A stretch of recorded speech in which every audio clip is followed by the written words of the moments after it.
عليه ونعوذ بالله من شرور أنفسنا ومن سيئات أعمالنا من يهده الله فلا مضل له ومن يضلله فلا هادي له ونشهد أن لا إله إلا الله وحده لا شريك له ولا نظير له ولا مثل له ولا مثال له ولا مثيل له ونشهد أن سيدنا وسندنا وشفيعنا ومولانا وقائدنا الأعظم والنبي الأكرم والرسول الأفخم محمدا عبده ورسوله لا نبي بعده ولا رسول بعده ولا معصوم بعده ولا إمام بعده ولا أمة بعد أمته وسيد الخلائق والبشر أرسله الله تعالى بالحق بشيرا ونذيرا وداعيا إلى الله بإذنه وسراجا منيرا وصلى الله تبارك وتعالى عليه وعلى آله وأصحابه وأزواجه وأبنائه وبناته وذرياته وأتباعه أجمعين وسلم تسليما كثيرا كثيرا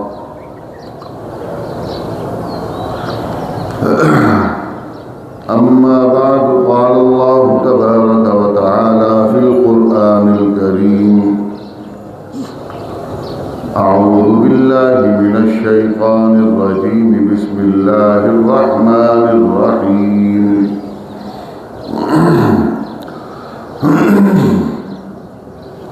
كنتم خير أمة أخرجت للناس تأمرون بالمعروف وتنهون عن المنكر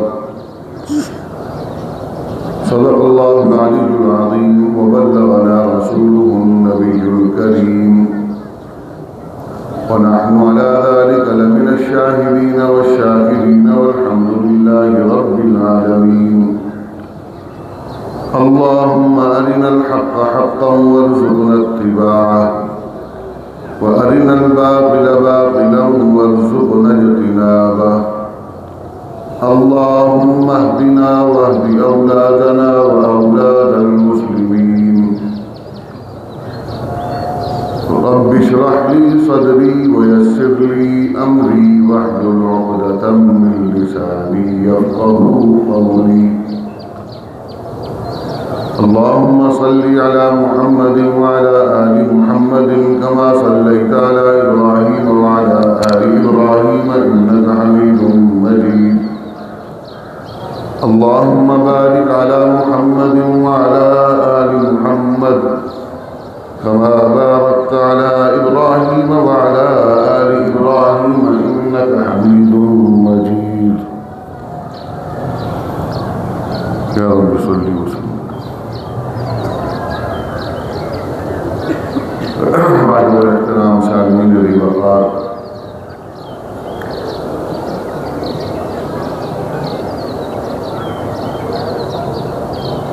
مبارک موقع عید الفطر ہے تکمیل رمضان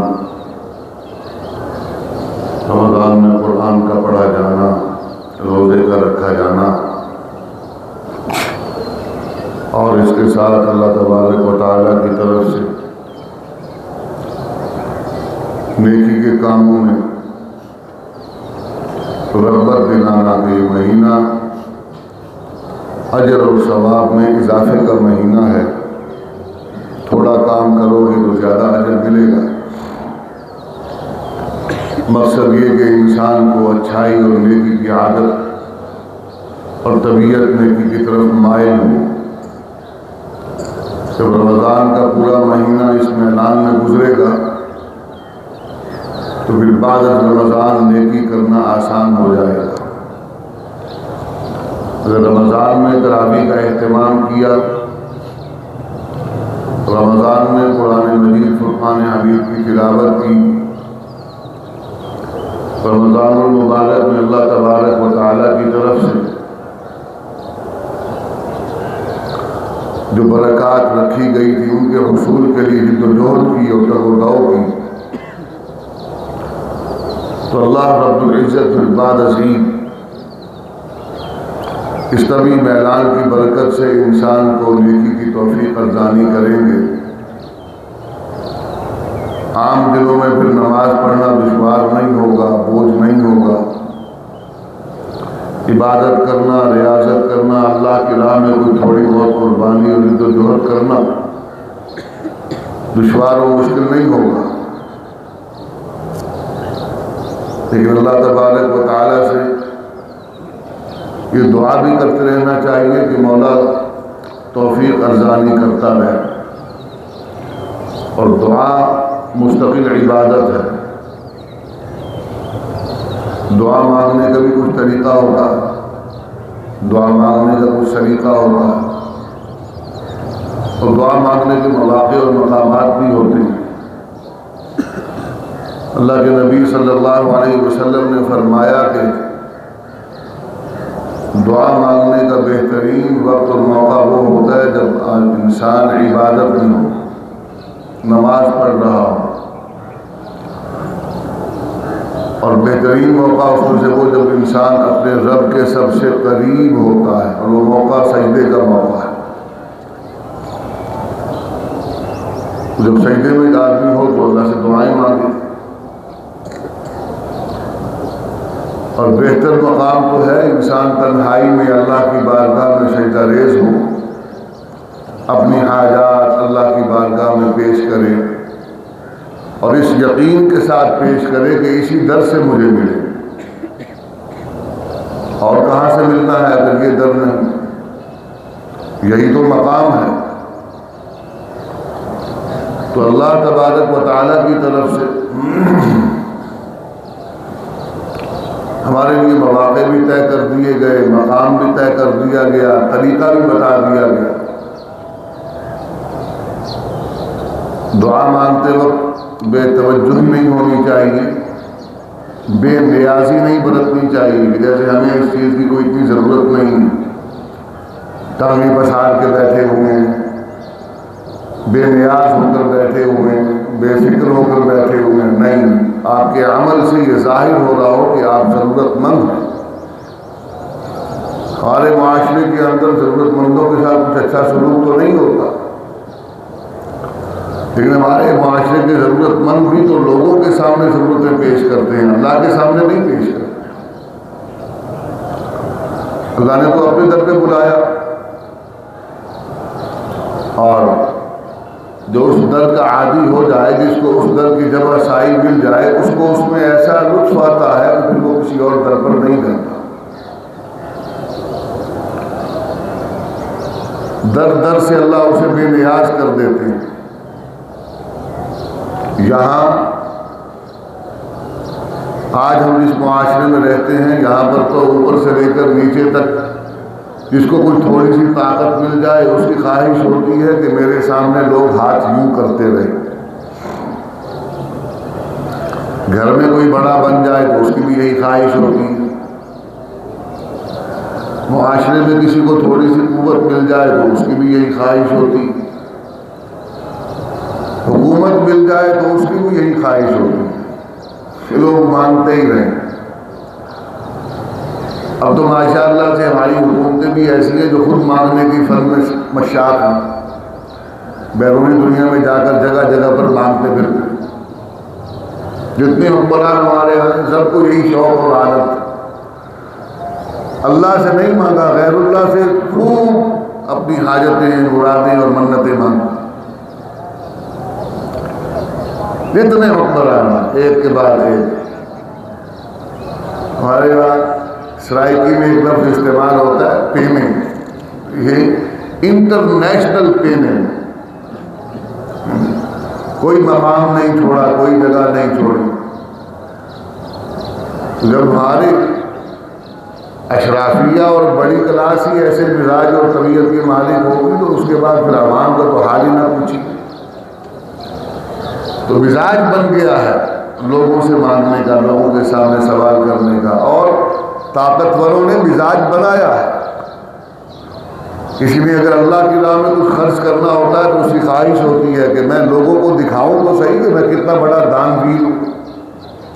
وہ اپنے گھر کے باہر قطاریں لگوائے گا, نفسیاتی اعتبار سے لوگوں کو وہ سائل بنائے گا, گداگر بنائے گا, ان کے مورال کو, ان کی اخلاقیات کو پست کرے گا, ان کے حوصلوں میں قوت نہیں رہنے دے گا. اس وقت اس قوم اور معاشرے کی ضرورت یہ ہے کہ ان کی اخلاقی معیار کو بلند کیا جائے. تو اس کا ایک طریقہ یہ بھی ہے کہ دینے والا ڈھونڈ کر تلاش کر کے ضرورت مند کے پاس جا کر اس کو دے, اور اس پر اس کو یہ احسان نہ جتلائے کہ میں نے اس پر احسان کیا. ہماری یہ خواہش ہوتی ہے اگر کسی کے ساتھ کوئی تھوڑا سا تعاون کر دیں تو پھر ہم یہ چاہتے ہیں کہ وہ ہماری ناجائز بھی برداشت کرے. ہم یہ کہتے ہیں کہ سب سست میں ہمارے ساتھ کھڑا ہوا, ہم نے اس کو کوئی خرید لیا, یہ ہمارا غلام بن گیا. اور پھر وہ یہ اس قسم کے جملے بھی تبھی بولے جاتے ہیں کہ کھاندے بھی ساڈا ہو تو پہنچتے بھی سانوں. یہ کون کہتا ہے, کیوں کہتا ہے, کب کہتا ہے؟ اس کے پیچھے پوری ایک نفسیات ہے. وہ دے کر سمجھتا ہے کہ اس نے احسان کیا, اور وہ احسان کا بدلہ بھی یہی چاہ رہا ہے کہ اس کے بدلے میں میری ناجائز کو بھی میرے ساتھ کھڑا, میرے سامنے بات نہ کر, اپنے حق کے لیے آواز مت اٹھا, اپنے آپ کو نیچا رکھ اور پست رکھ. جب یہ صورتحال پیدا ہو جائے گی تو دو میں سے ایک رستہ ہوگا, یا تو پھر اخلاقی اور نفسیاتی اعتبار سے مجروح اور پست حال قوم تیار ہوگی, یا پھر بغاوت ہوگی اور باغی تیار ہوگی. تو آج آپ اپنے ملک کا حال دیکھ لیجیے. جب آپ نے راہ اعتدال کو چھوڑا تو یہی دو طبقات باقی آن بچیں گے. یہی دو طبقات, ایک وہ جو ظالم ہے اور جس کے ظلم کی وجہ سے پھر یہ دوسرے درجے میں دو طبقات پیدا ہو رہے ہیں. تو اسے بچنے کے لیے دین اوسط اللہ نے عطا فرمایا کہ اس دین پر عمل کرنے والا وہ میانہ روی اور اعتدال کی راہ پر چلتا ہے. معاشرے کی ضرورت کے مطابق عمل ہوگا, اور اس ضرورت پر جب عمل ہوتا ہے تو اللہ تبارک و تعالی اس کی برکت سے آسانیاں بھی عطا فرماتے ہیں, راحتیں بھی عطا فرماتے ہیں, اور وقتی ضرورت کے مطابق اعمال کرنے کی بھی توفیق عطا فرماتے ہیں. اللہ سے مانگتے بھی رہنا چاہیے, جیسے عرض کیا کہ مانگتے پھر ہی ہمیں ہدایت ملتی ہے اور نیکی کا طاقت و قوت ملتی ہے. رہنا تو اس دنیا میں ہی ہے, یہاں سے جانا تو کہیں نہیں بھائی. تو جب تک یہاں ہے, یہ اللہ کی زمین ہے, اللہ مالک ہے, اس سے مانگتے رہیے. اس نے ہمیں یہی کے لیے بھیجا ہے, ہم کسی اور کائنات کے لیے نہیں ہیں. ہم نے کسی اور مقام پر جا کے زندگی نہیں گزارنی, کسی اور سیارے پر نہیں جانا. ابھی گزشتہ دنوں وہ دو, ایک مرد اور ایک عورت خلا میں گئے. ٹیکنیکل فالٹ کی وجہ سے, کچھ تکنیکی خرابی کی وجہ سے گئے. 9 دن کے لیے تھے, 9 مہینے گزارنے پڑ گئے. ہفتے عشرے کے لیے گئے اور 9 مہینے وہاں گزارے انہوں نے. یعنی اب تک کی معلوم تاریخ میں سب سے زیادہ وقت اسپیس میں گزارنے والے یہ 2 لوگ تھے. جو سامان ساتھ لے کر گئے زندہ رہے وہاں جا کر.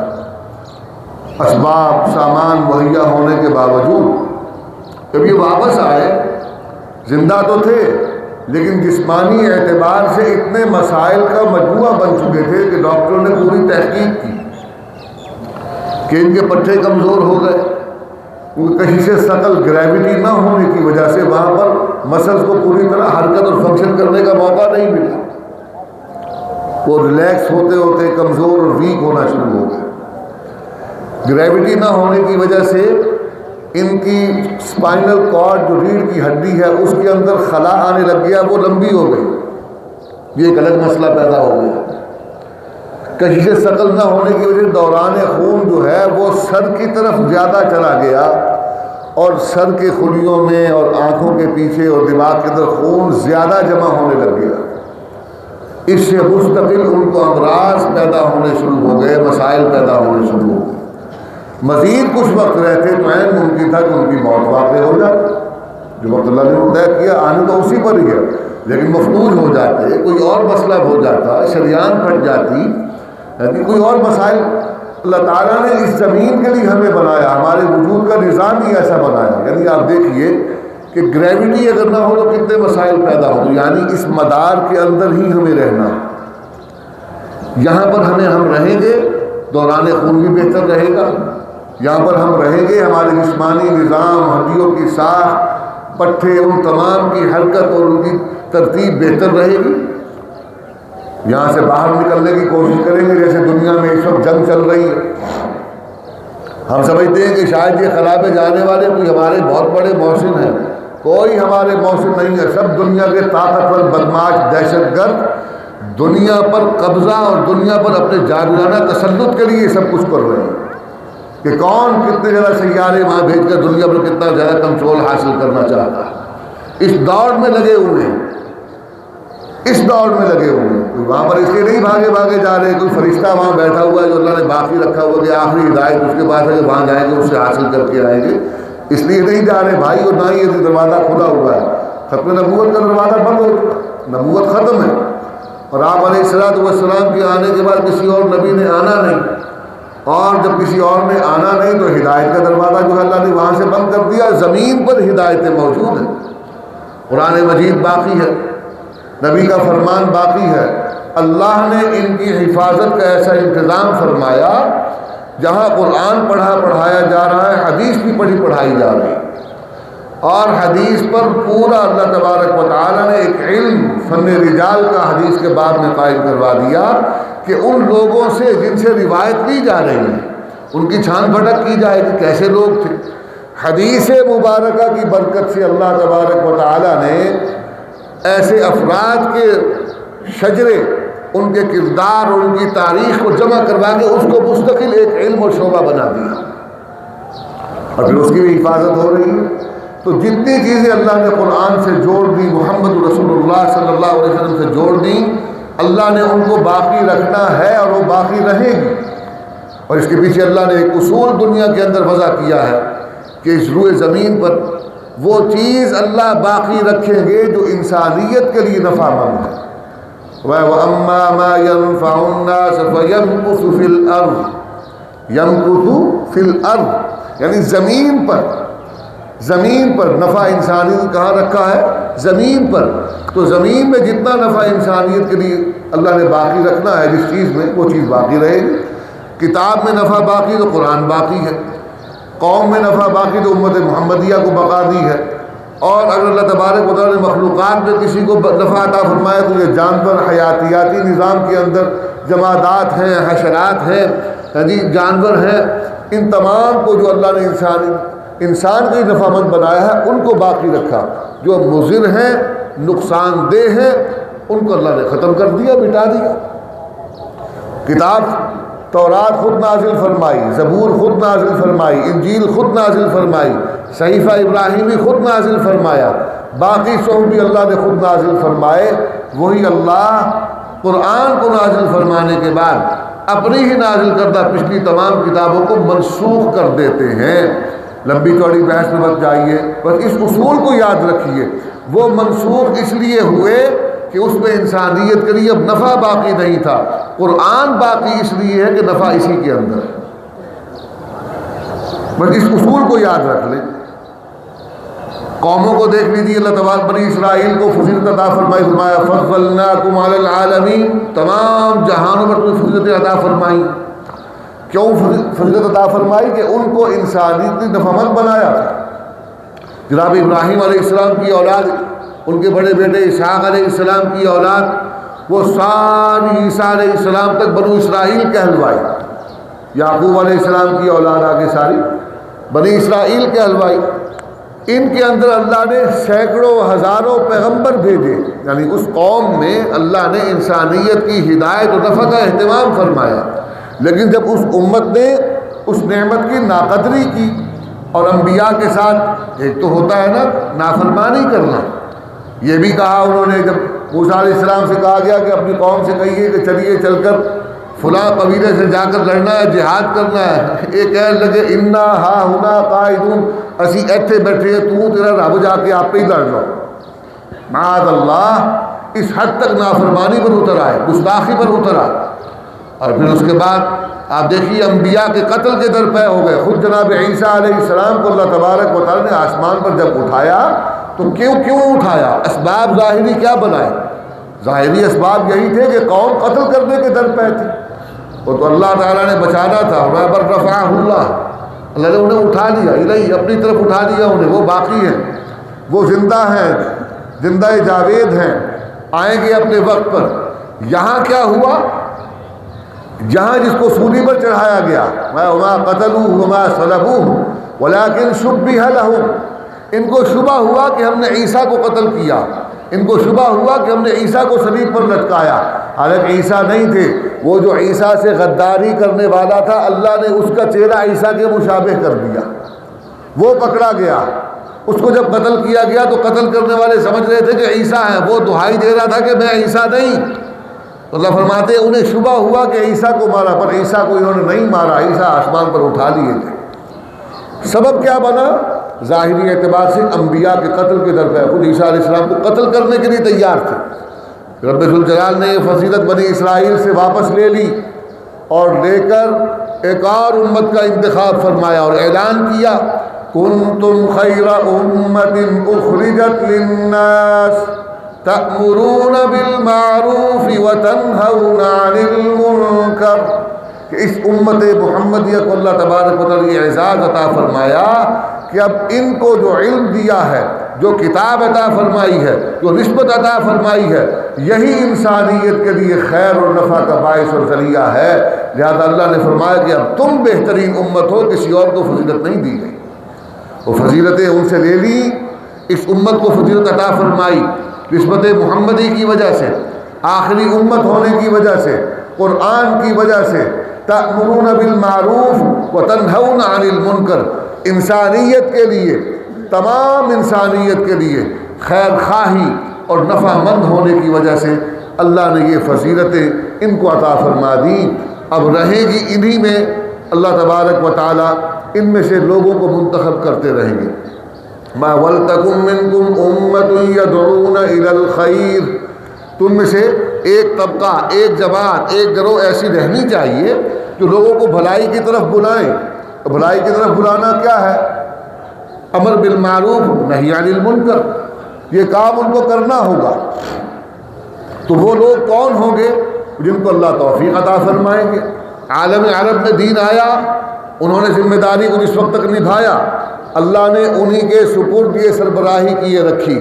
آج عرب حکمران وہ چاہے جتنی بھی اپنی ڈینگیں مارے کہ ہم عرب ہیں اور ہم انبیاء کی اولاد ہیں اور ہم یہ ہیں اور ہم یوں ہیں اور ہم یہاں ہیں، اللہ نے یہ توفیق ان سے چھین لی. اب وہ دین کی خدمت نہیں کر رہے. یہ خدمت دین ہے. خادم حرمین شریفین بھی کہلوائیں اور مطلب حرم کی سرزمین کے قرب و جوار میں عیاشی اور بدماشی کے مقامات، سینما گھر تعمیر کریں. یہ خدمت دین ہے کہ وہاں پر صرف پیسہ کمانے کے لیے مال کے حریص اور لالچی بن کر عیاشی کا اڈا نیوم سٹی قائم کرے. یہ خدمت دین قطعا نہیں.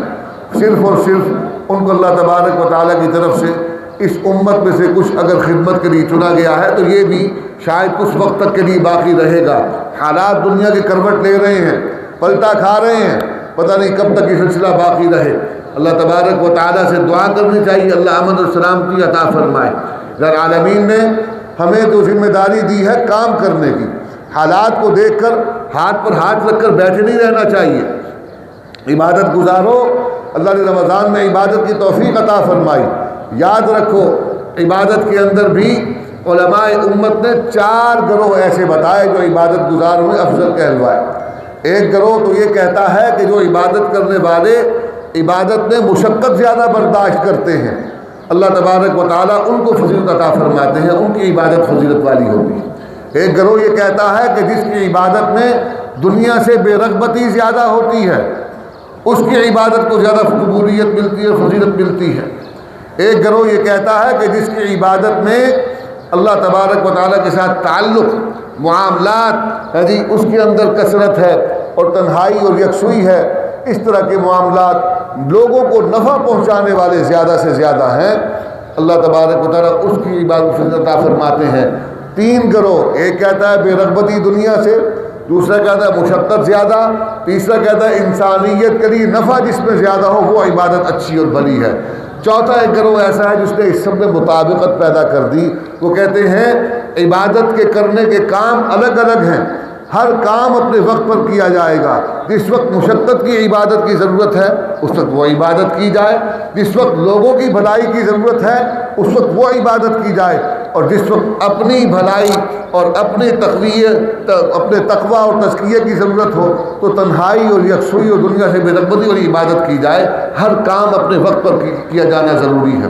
تو آج ہمیں یہ دیکھنا پڑے گا کہ ہمیں کیا کرنا ہے۔ ہر کام عبادت ہی ہوگا اگر اللہ کے حکم پر کریں گے اور وقت کی ضرورت کے مطابق کریں گے۔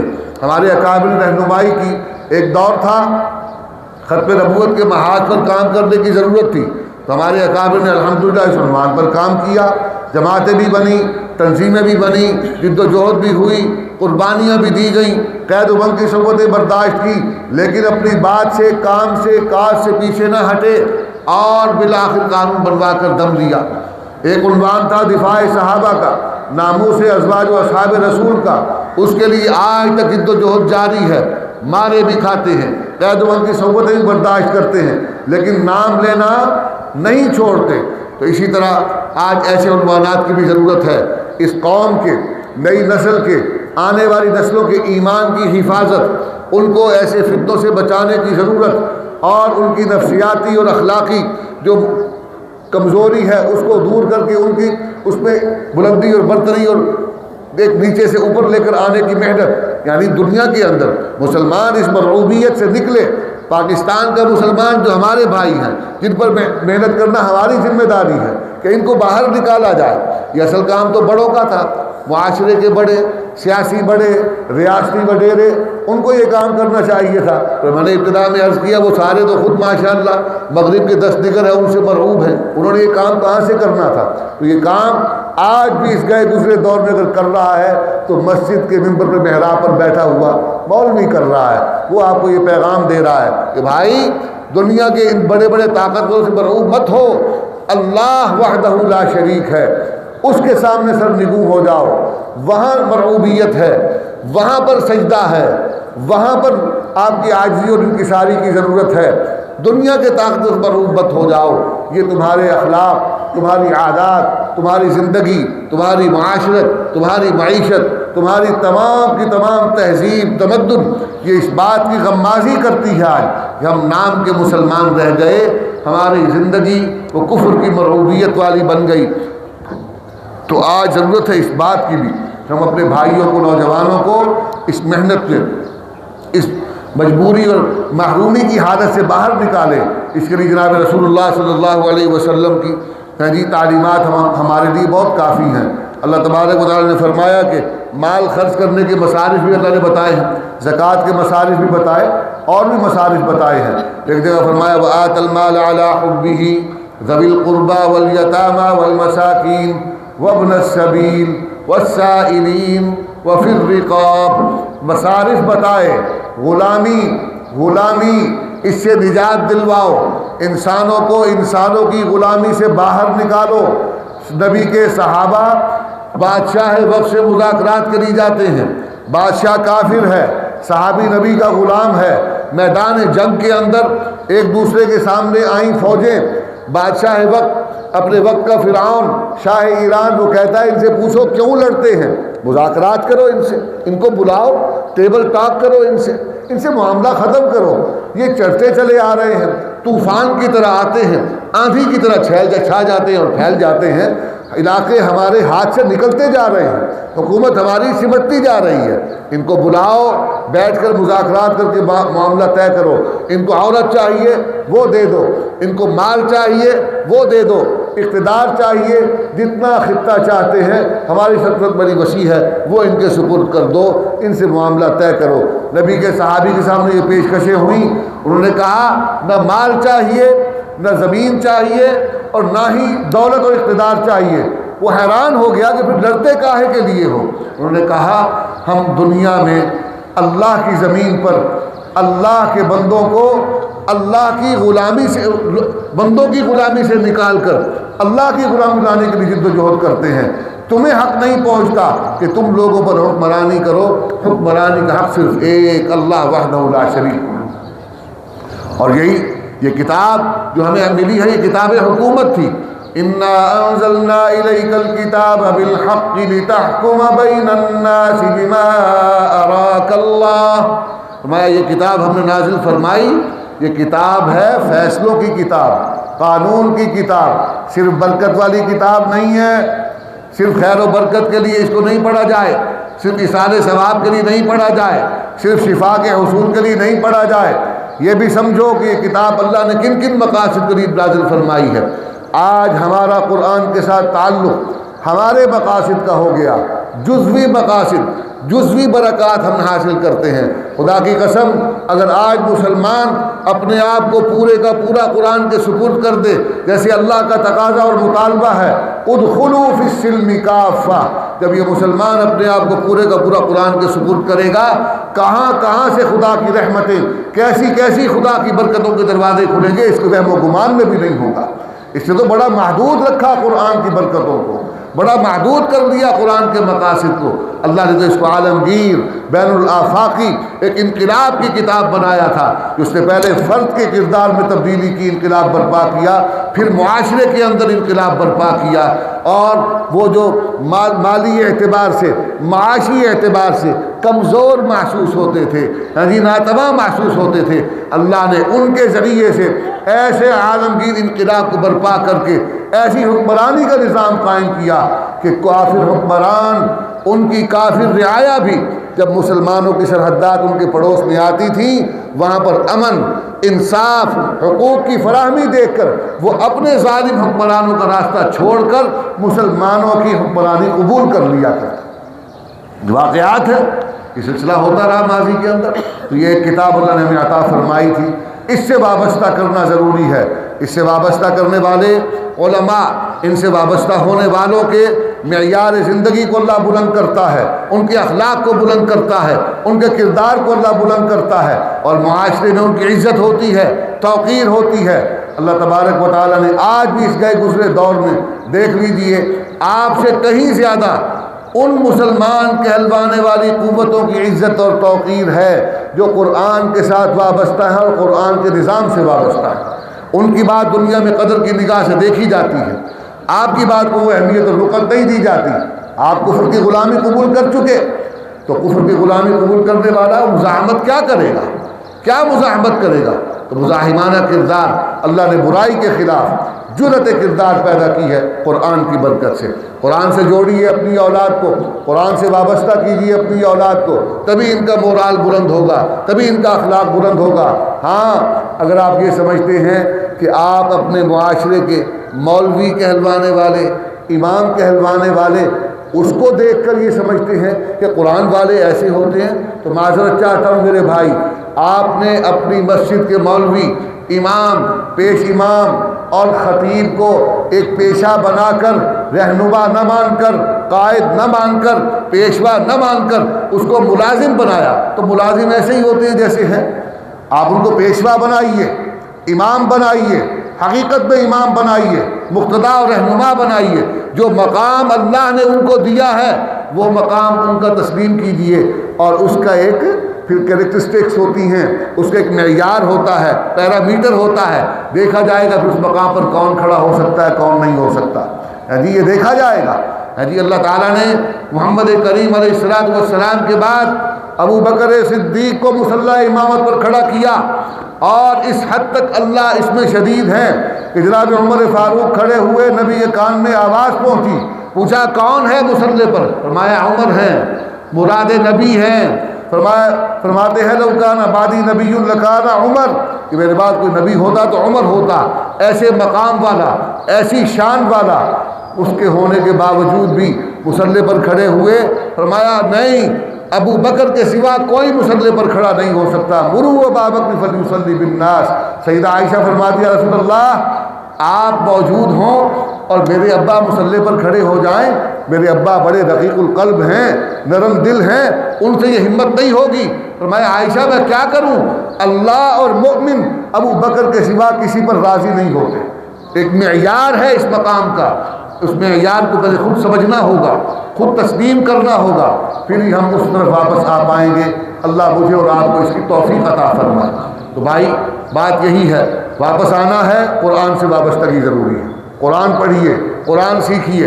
یہ ایک کتاب ہے جس نے دنیا میں انقلاب برپا کیا، جس نے کمزوروں کو حکمران بنا دیا، جس نے ناتوانوں کو برابری کے حقوق دلوائے۔ بلکہ جناب ابوبکر صدیق کا یہ فرمان ہمارے لیے کافی ہے کہ تم میں سے جو کمزور ہے میرے نزدیک وہ طاقتور ہے کہ مجھ سے وہ اپنے حق کا سوال کر سکتا ہے، اور جو تم میں سے طاقتور ہے میرے نزدیک وہ کمزور ہے، اس سے غربا، یتامہ، مساکین کے حقوق جو نبی نے طے کیے ہیں، اللہ نے طے فرمائے ہیں، وہ وصول کرنا میری ذمہ داری ہے۔ مانعین زکوٰۃ کے خلاف جہاد کیا، ختم نبوت کے منکرین کے خلاف جہاد فرمایا۔ یہ آپ کے فیصلے اللہ رب العزت کی طرف سے، یہ آپ کا انتخاب تھا، وہ اللہ تبارک و تعالیٰ نے بتا دیا کہ کیوں ابو بکر کا انتخاب ہوا۔ تو مصلی اس پر کھڑا ہونے والا اللہ تعالیٰ نے اس کا ایک حق رکھا ہے، اس کا ایک کردار بنایا ہے۔ آج ہم نے جب اس مقام کو ڈی گریڈ کر دیا، تو جب ہم نے اس کو گھٹیا بنا دیا، ہلکا کر دیا، تو بھی ہلکے لوگ بھی آ جاتے ہیں۔ تو بسا اوقات ایسے واقعات ہوتے ہیں، ایسی مثالیں قائم ہو جاتی ہیں، لوگ ان مثالوں کو پیش کر کے کہتے ہیں کہ مولوی تے اے ہوندا جے، امام تے اے ہوندا جے، حافظ تے اے ہوندا جے۔ یہ ایسا نہیں ہے بھائی۔ وہ کسی نے کہا کہ ایک چور تھا، چور نے داڑھی رکھی ہوئی تھی، وہ کیا ہے کہ داڑھی والے نے چوری کری، انہوں نے کہا داڑھی والے نے چوری نہیں کی، چوروں نے داڑھی رکھ لی۔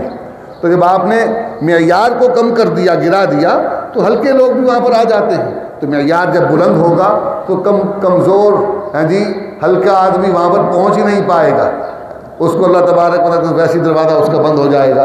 تو آج ہمارے لیے ضرورت اس بات کی ہے کہ میں اور آپ پہلے اپنی ترجیحات کو درست کریں، اپنے توقعات اور تصورات کو درست کریں، اور پھر اپنی اولاد کو قرآن سے پہلے وابستہ کریں، ان کو دین پڑھائیں، دینی تعلیمات سے وابستہ کریں۔ قرآن کی برکت سے اور کچھ ہو نہ ہو، سب سے پہلے ان کا دل قرآن کی طرف جڑتا ہے، دین کی طرف جڑتا ہے۔ اللہ تبارک قرآن کی برکت سے ان کو دنیا میں ایسا مقام عطا فرماتے ہیں کہ جو ان کو آخرت میں بھی بہت سی کامیابیوں اور ترقیوں کا زینہ ان کے لیے ثابت ہوتا ہے۔ اللہ مجھے اور آپ کو سب کو اپنی زندگیوں میں وہ تبدیلی لانے کی توفیق عطا فرمائے جو قرآن کے تعلق سے بنتی ہے۔ وآخر دعوانا ان الحمد للہ رب العالمین۔